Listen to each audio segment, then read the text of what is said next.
AJ Rosenbaum, the Nola Fly Guy here. We're going to tie a fly today that I created about a year ago or so for targeting carp in the canals in the greater New Orleans area. It's called the Carp Nugget. This is the little fly that we're going to tie today. It's a pretty straightforward pattern, but it really, really works well. As you can see from some of the previous video, we catch a lot of carp, and this is probably the top producing color that we catch in all the colors. So we're going to start off with an Arex FW551 jig hook in a size 6. We're going to be using fluorescent orange 6/0 thread. Lay a little thread base down to get started. Clip off the tag end. We're going to use some hairline medium fluorescent orange bee chain eyes. And we're going to tie those down right where the hook bends.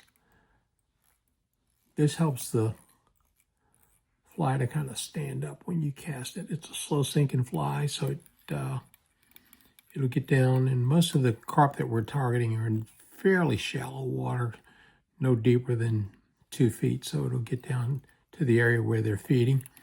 Use some X wraps and some donut wraps to lock those eyes in place. So take your thread and bring it back right past the bend of the hook, right about this spot right here. And then we're going to tie in some fluorescent fire orange ultra chenille from Hairline. That's what we're using. We're going to strip off some of the fibers to expose the core to lock it in.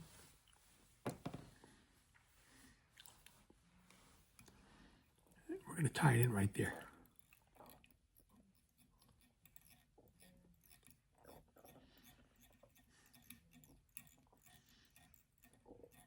And I like to cut it off about 3/4 to 1 inch long.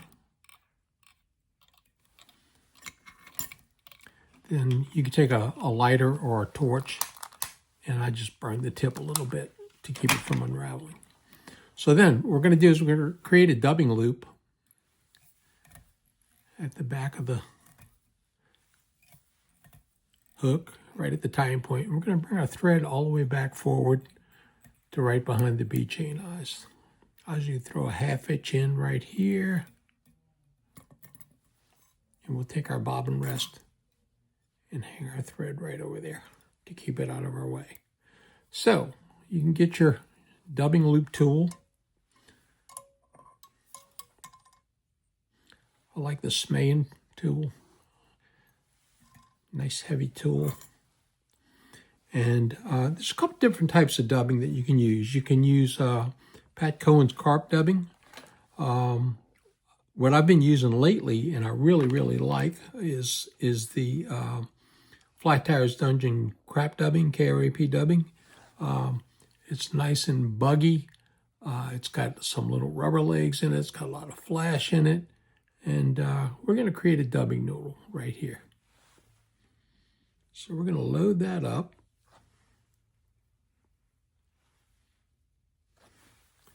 Probably want to make about, a 3 to 4 inch long dubbing noodle.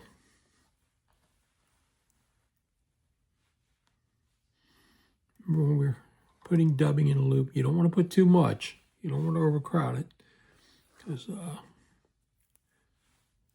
like to stand by the old credo of less is more. So when we get about 3 or 4 inches of dubbing in there, let's go ahead, hold our thread, and we'll spin up that loop.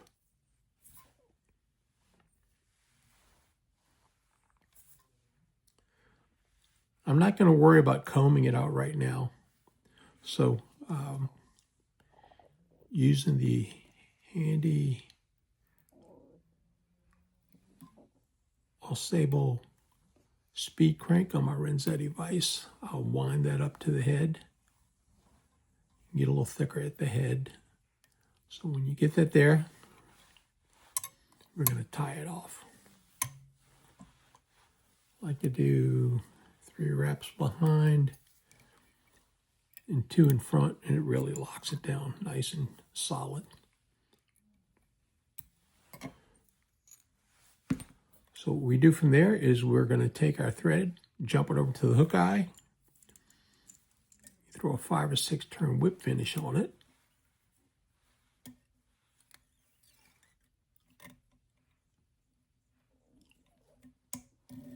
Lock that in and cut off the excess thread.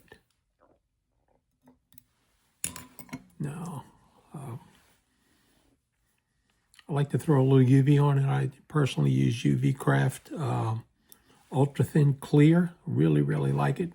It sets really, really quick. 4 or 5 seconds on the with the torch, and it is locked in. It is very, very low odor. Cures really hard. No tack to it at all. So 4 or 5 seconds on that side, 4 or 5 seconds on this side.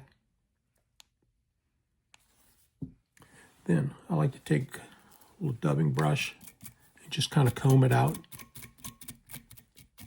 Make it look nice and buggy.